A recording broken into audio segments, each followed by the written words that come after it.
It's my presentation on moths as pollinators. It's obviously my final year project for my biology degree. It's basically just moths and how they are important for pollination.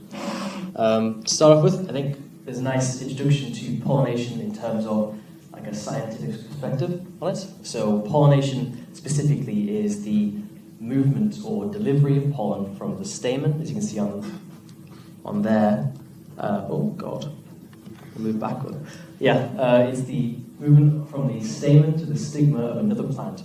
So, and then when it comes to movement, the question then becomes what moves it. So with vectors, you can either broadly two different categories. There's biological vectors or there is physical vectors. So physical is things like wind and water, usually very large plants or very small plants will use those.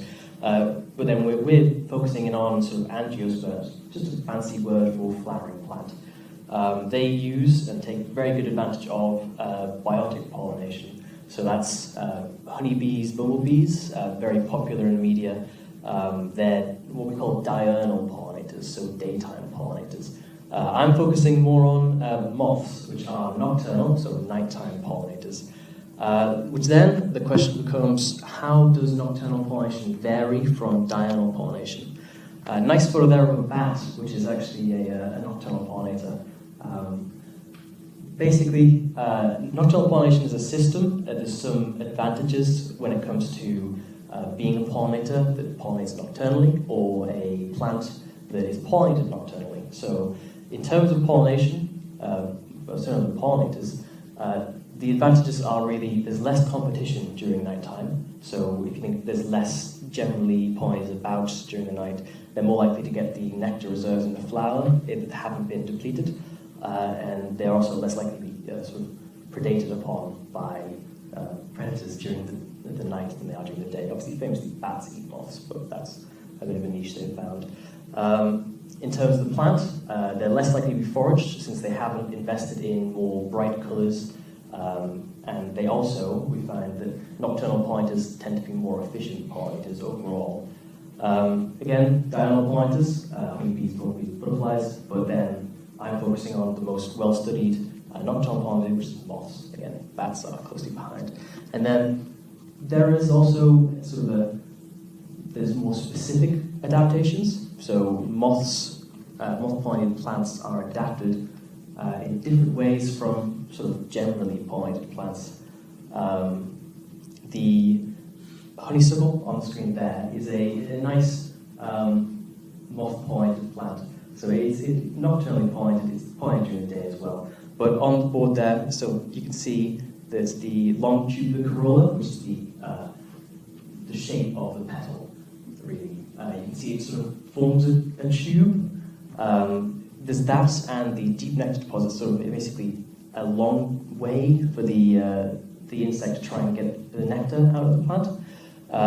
Often, again, as I said before, sort of lighter colours, less demanding pigments in the flowers, less likely to be seen during the day as well. They don't need to, because they also invest in sort of different techniques to attract pollinators. So here, honeysuckle very famous for its scent during the night or in the evening. That's very good for attracting moths in general, sort of specifically because they have really good senses of smell. They attracted to different smells and that sort of thing.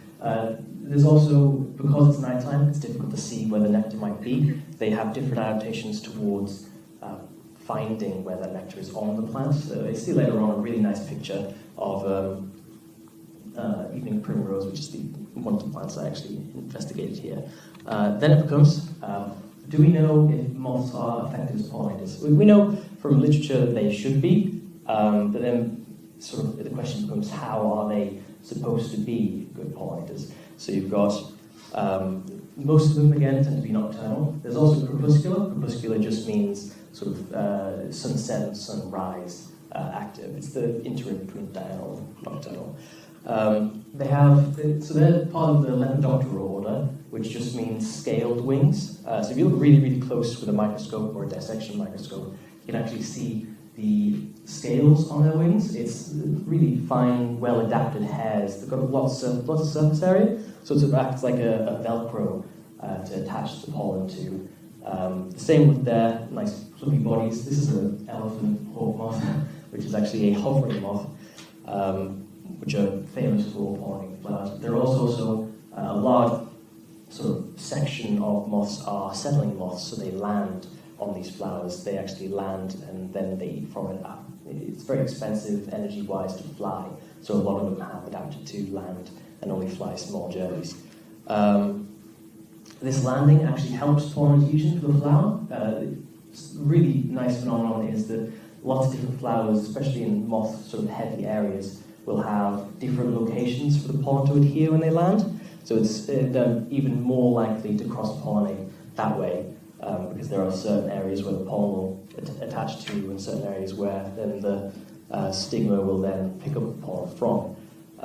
They tend to be sort of less generalist, I mentioned that before, which basically just means that they are more specific. They're more likely to go from one flower of a certain type to the same flower of that type and cross-pollinate, whereas bees will go to any flower, just as many as possible. You can see there as well, long proboscis, really long tongue there to reach down the long corolla or deep nectar deposit. That's nice between the plant and the flower, some sort of specificity for the pollinator. That tongue is probably twice the length of its own body, so it's really quite fascinating. Then we go into the flowers actually used for the project. This is the Therapianus, or evening primrose. Not a proper primrose, it's a different family, but it looks similar. You can see there, it's got a large aperture, which is, I can't really show it there, but it's the big hole in the middle of the flower. It's not got long petals, so it can't make a corolla, like a long tubular corolla, but it's got short petals, and then as a sort of more of a selective way, it's got a deep nectar deposit, so the nectar is further down the stem in the hole than it would have been on other flowers. So bees are less likely to get it.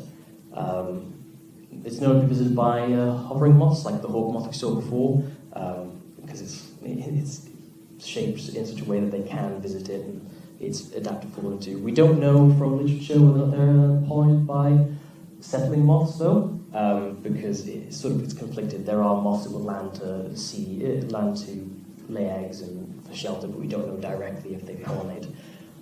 Yellow petals, yeah. There's a really lovely picture here of the ultraviolet nectar guide. I mentioned before about guides toward the nectar during the night. This is basically because moths have a blue shifted vision. They're red blind, they can't see red. But because of that, they can see further into the ultraviolet spectrum. So there's lovely shapes on there that guide them towards where the nectar is during the night. It's easier for them to see ultraviolet light at the night than it is for them to see visible light. So the plant has co-evolved that way.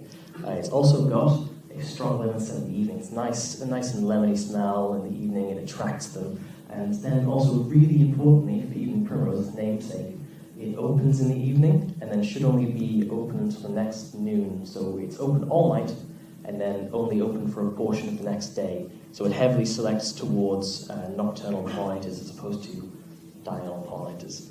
The second plant that I investigated was a honeysuckle. Well, here is wild honeysuckle, which is the sort of the target of this. White petals, different from the honeysuckle before. It's not pink. It's again exists same. It's long tubular corolla, really good for the moth. Also has a landing petal, which the hovering moths can use to steady themselves while drinking, and the settling moths land on. It's a really nice shape for the moths. It's a very distinctive and famous moth plant. It has, obviously, we know in literature it's visited by nocturnal pollinators as well as diurnal pollinators. But in literature, we also know that the nocturnal pollinators are more effective. So they will take less pollen. Obviously, bees collect pollen for protein, whereas moths, they drink only a liquid diet. So they only visit for nectar, or at least ones in Britain will. So they visit there, they go for the nectar, and also the reason why they go most of the time, or there's a lot of moths going to them, is because they have a very strong scent, very strong sweet smell. Once you learn it, it's very distinctive and you know there's honeysuckle nearby. took me a little bit to get the hang of. But anyway, this is then to the sort of the meat of my project, which is which questions do I want to answer and how will I answer them? So the first question, so the overarching question, is what I'm trying to answer with the whole project. It's is nocturnal pollination important for these two plant types for the seed setting? Overall, we're going to try and answer that with the next two questions, but I'm answering this specific one mostly by the netting regimes I put in place. So that's covering them with nets to try and exclude insect pollination during certain times of the day, and to test those exposure times on the number of seeds set by the plant. The second question is whether or not the overall demographic of moths are near that plant. So that's why I used a UV moth trap to track the moths, count them, see what sort of a demographic are nearby, as to whether or not we know the literature behind it will be pollinating moths or not. Then last one, more direct hands-on, is observations. See whether or not there is a high frequency of moth visitation directly to the plants. That was basically me sat outside watching these plants for moths, and also linked to the moth trap, caught some of the moths and froze them for later on in the lab to sort of look at the pollen on the moths and try and get some actual physical evidence as to whether or not they've been visiting the plants. Locations for study, I mentioned, well, on the slide before it said there were 3 different locations I studied. That picture there is the Woodhouses woods. Very nice sort of biodiverse woodland with lots of conifers and broadleaf trees. And there's actually honeysuckle in that photo. You can't see it because it's so far away, but it just is. It's climbing all the way up the tree, and there was a flower there that I can see. That was used for wild honeysuckle. That's the only place we use wild honeysuckle there.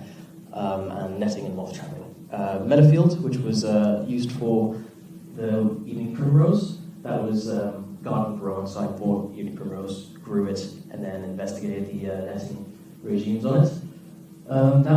It's a new build estate, so it's a very disturbed area in terms of wildlife. It is not very biodiverse. The agricultural land use nearby is very sort of monocrop, so not very sort of wildlife friendly, I guess.